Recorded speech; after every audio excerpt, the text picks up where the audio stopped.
രജനീകാന്തിനെ നായകനാക്കി ലോകേഷ് കനകരാജ് സംവിധാനം ചെയ്യുന്ന കൂലി എന്ന ചിത്രത്തിലെ ഡാൻസ് നമ്പർ സോങ് പുറത്തിറങ്ങി.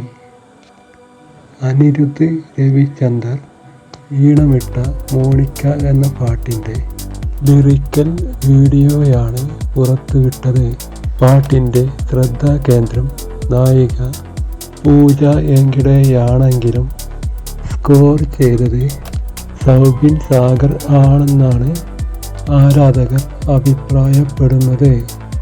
വിഷ്ണു എടവൻ ആണ് പാട്ടിന് വരികൾ എഴുതിയിരിക്കുന്നത്. സുബലാസിനിയും അനിരുദ്ധുമാണ് പാടിയിരിക്കുന്നത്. അസൽ കോലാർ റാപ്പും പാടിയിരിക്കുന്നു. നേരത്തെ പുറത്തു വന്ന ചികിടു എന്ന പാട്ടിനു വലിയ സ്വീകാര്യതയായിരുന്നു ലഭിച്ചത്. സൺ പിക്ചേഴ്സിൻ്റെ ബാനറിൽ കലാനിധി മാരനാണ് കൂലിയുടെ നിർമ്മാണം. നാഗാർജുന, ഉപേന്ദ്ര, സൗബിൻ സാഹിർ, സത്യരാജ്, ശ്രുതി ഹാസൻ എന്നിവർ ചിത്രത്തിൽ പ്രധാന വേഷത്തിൽ എത്തുന്നു. ഓഗസ്റ്റ് 14 ചിത്രം പ്രദർശനത്തിനെത്തും.